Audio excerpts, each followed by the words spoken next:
Okay, it's Taxi Vlog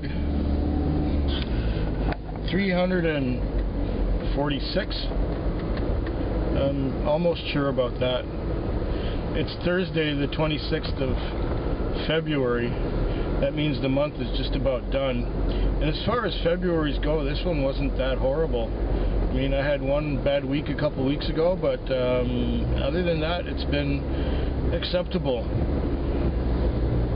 I was able to pay bills and get groceries and go for dinner and even buy a few little bottles of whiskey. That's not too bad. So on Monday I came out and it was slow, as Mondays often are, and I broke even around midnight or so, and then it got kind of quiet for a couple hours, and then I sort of got the fares trickling in. Everyone else had gone home, so I was one of the few cars still out here and still working, and I got a few calls in there when everyone was at home sleeping. Had they been out here, I would have made probably nothing. but I took a little over 100 home, so for a Monday, beginning of the week, that's acceptable. Now Tuesday, I lucked out. I had my third fare at about 8 o'clock, 8:30, something like that. I got out here at 6:30, and you know, it was slow on Tuesday. It was slow on Tuesday night, but I dropped off in Esquimalt and then I crossed the bridge into Saanich. And just after crossing the bridge, I got sent back across the bridge into Esquimalt to a condo building. So I got to that condo building and I tried, that's it, come right out. Yeah, it's raining, so people are going to drive more goofy than usual. And now he wants to race me. Hey, you want it to be in the, oh, you want to be behind me now? Okay, that's fine. Be behind me, all you like. You want it to move over, you could have accelerated and cut in front of me, but no, you moved too slow. So, yeah, I got sent to this building and there's a gate, and I called the phone number that was on my MDT and nobody answered. And after about 5 more minutes I tried calling the number again, and I see this guy walking out smoking a cigarette. So he got in the car and said that he's going to meet his girlfriend's mother for the first time. And, you know, I said, it's too bad you got to call a cab, you know, just, you had a couple drinks and that. He said, oh no, my Cadillac's broken down. It's a brand new Cadillac, it's broken down. Pisses me off, he said. I said, yeah, I once had a Cadillac, and it kept breaking all the time too. Anyways, I got him out there. We talked about collector cars and we talked about girls. And we got him out there for a little less money than he thought it would cost. He was asking me at first for a flat rate. I don't like it when people ask me for a flat rate. It's non-negotiable. It's on the meter. I've said it before. I'll say it again. How many times have I said it in the last 22 years? I don't know. So, I better turn the defrost on there. Hopefully that's not too high of a fan, so it's not too loud for you. Then, later on in the night, I was getting a little busy around midnight, and I already had my lease and fuel on, and it was going pretty good. Then I got sent to a house on Quadra, and they were going out to some street called, actually it wasn't a street, it was like a little place, like a little close, and it was called Tiara. I said, I don't know where that is. They said, well, it's out in Saanich. Oh, no wonder I don't know where it is. I never have any reason to go there. And I say, well, what do? Go out the highway? Yeah, you go out the highway, you take East Saanich Road, and we'll let you know from there. Of course, we got so busy talking that I missed the turn onto Stelli's and had to double back and get them to where they were going. These girls were talking. They had been drinking, and they were talking about stealing back some curiosity that someone stole from them, but they couldn't get away with it because he hid the thing when they came to visit. Whatever. They gave the thing a strange name, and we were almost at our destination, and I said, "What the hell is a..." insert the strange name here. Then they explained to me that it was a little curio that you put on this table, like on a coffee table, to be like a centerpiece. Anyways, I forget what the word was that they used. And then later on at night, like the night before, everyone had gone home. Everyone was gone. Yeah, come on out. Oh, fuck. Everyone had gone home. All the other cabs, that is. And they left it to me. And the fares trickled in until about 5:30 when I found myself in my part of town, fourth car deep. And there were no calls happening, so I went and shook out the mats and filled it up and went home with a successful night for a Tuesday. Very successful. Can't complain. Those 2 longer trips really helped. Did I have a third longer trip? No, I had 2 really long trips, and I had a few others that were a little more lengthy than average. So I came out Wednesday night, which was last night, and it started slow again. And most of the night was slow. It didn't really get busy. There were times when I had a few calls one after another, and you know, broke even around midnight or so, thereabouts. I had maybe 150 on, and then at one point I was just falling asleep, like I had done about 3 other times, reading the book I was reading. It was that Robert Brittner book that I mentioned last week.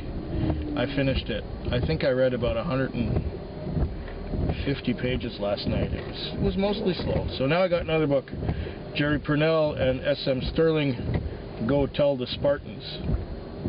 I don't know how good this is going to be. The other one was meh, nothing special.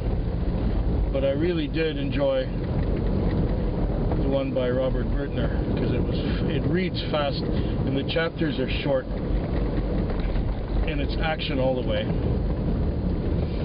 Basically, these people had discovered an alien intelligence that was trying to hide from them that it's intelligent. And it was a good book. This one, I don't know, I haven't started it yet. It's probably going to be more like that other one about Spartans. Or should we say futuristic people on a planet named after Sparta. There you go. So, I'm going to start reading that tonight. At about 4, well, it was more like 3:30 in the morning, I got sent out to the peninsula, to the Saanich Peninsula Hospital. The extended care unit around the back. And I got there, and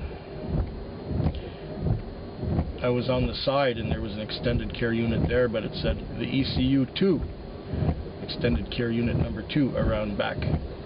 So I went around back, and there was no extended care unit 2, and it was a one-way driveway through this whole hospital complex. And I don't get there very often. I think the last time I went out to that hospital was maybe 13 or 15 years ago, when I went to pick up a nurse or something, Anyways, I got out there, and then I drove around, and fortunately there was somebody coming out a door, and I said, extended care unit number 2, is it? She said, yeah, it's right there, just ring on the doorbell. Okay. So I went there, and then I phoned the phone number that I had, called the guy, and he says, I'm coming right out the door. And then I looked, oh yeah, there he is. I saw him coming. And he says, would you give me a flat rate to Oak Bay? And I said, I don't typically do flat rates, but it should be around $50.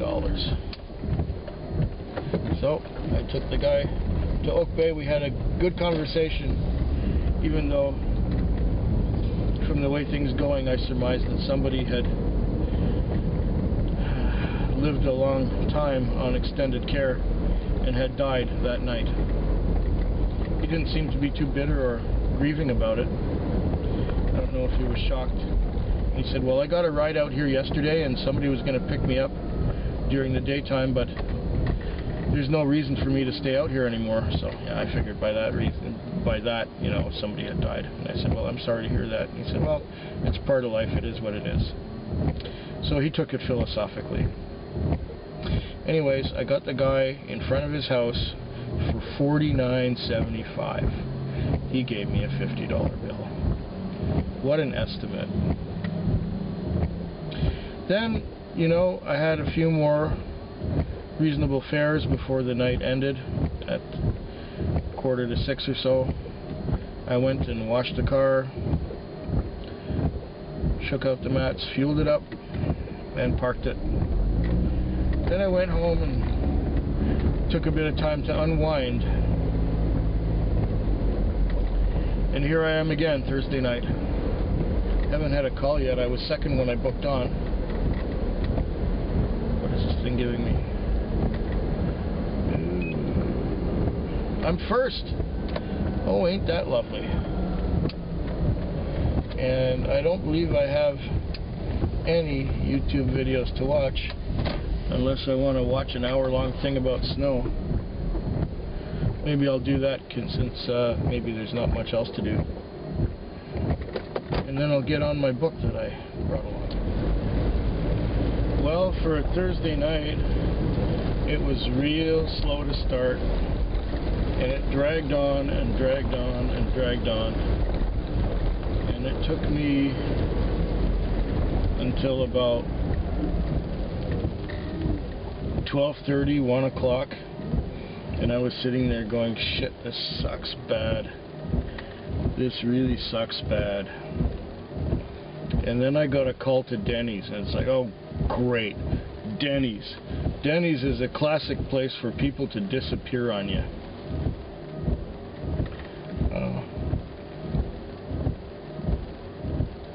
So I got there to Denny's, and there were 4 guys, and I picked them up, and they went to the top of Bear Mountain for $40, which turned my night around. Then I got a number of trips after that, a number of calls, and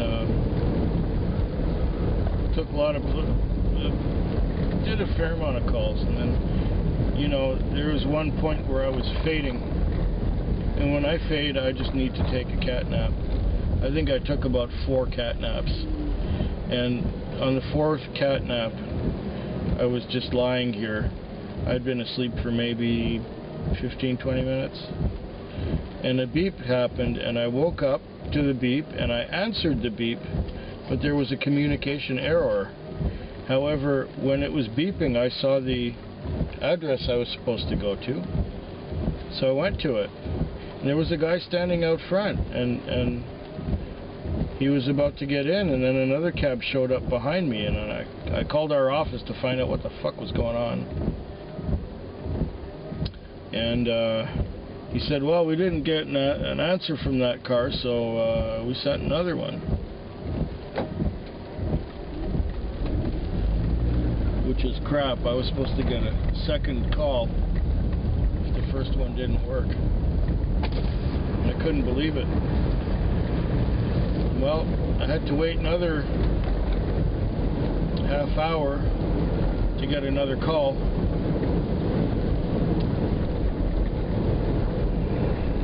So I just finished doing that call, and now it's time to go fuel up and park it. The night was I guess like Monday night was in the end. Take home a little over $100. Could have been a lot worse. Like I said, that trip up to Bear Mountain is what turned it around. One more night to go. It's 4:15 a.m. Saturday morning, the 28th, the very last day of February. As far as Fridays go, I came out and I was busy right away from the get-go.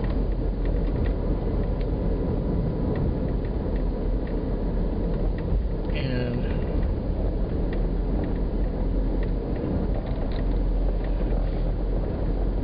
I was busy. And I think I made $80 in the first 2 hours of my shift, which is really good.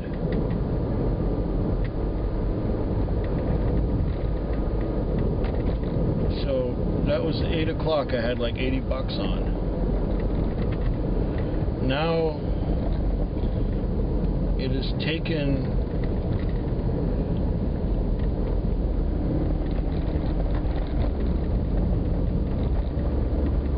the whole night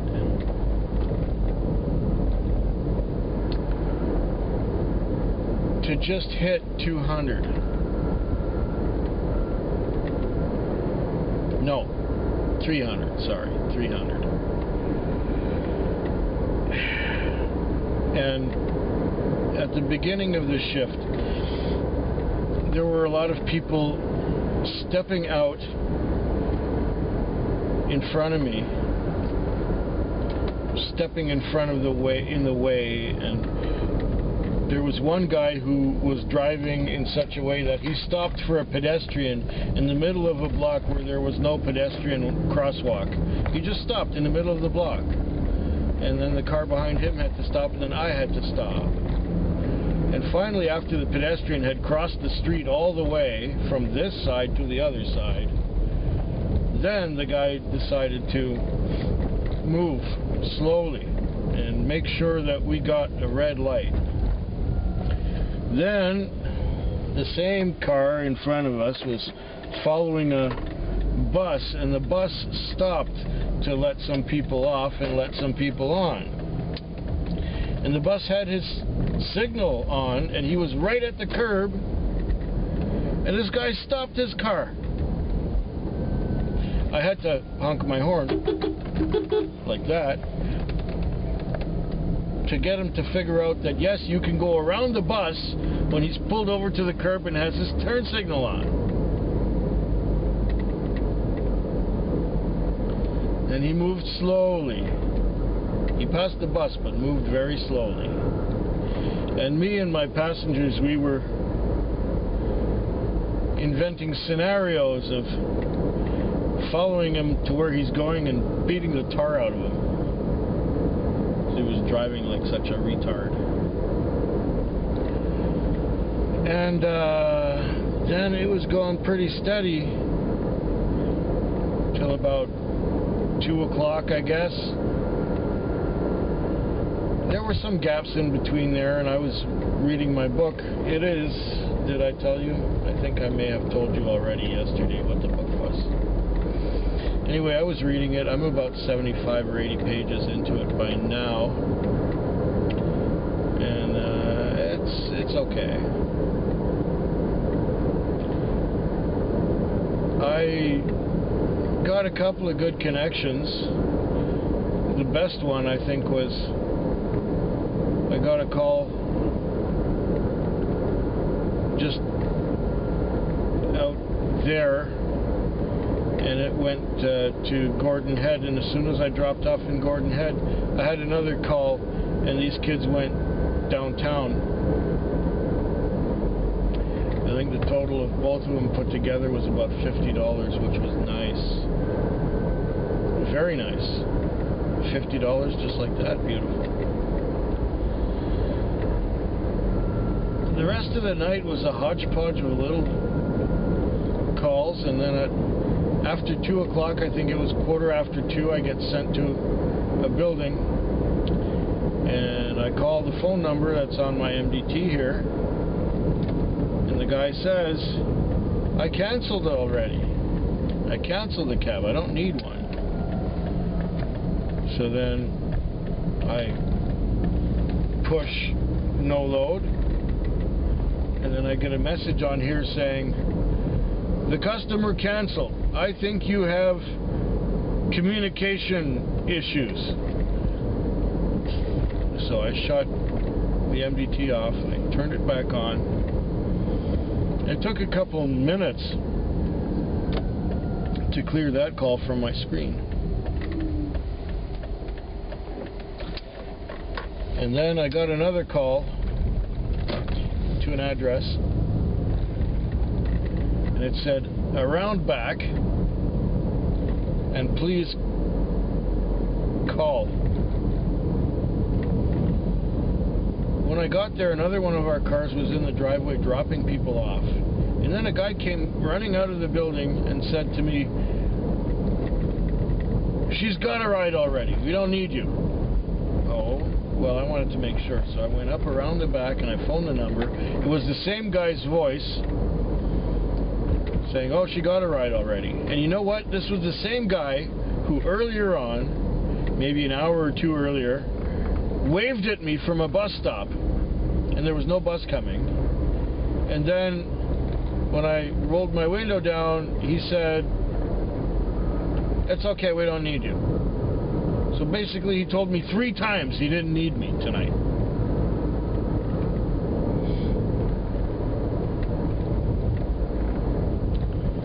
And it's just not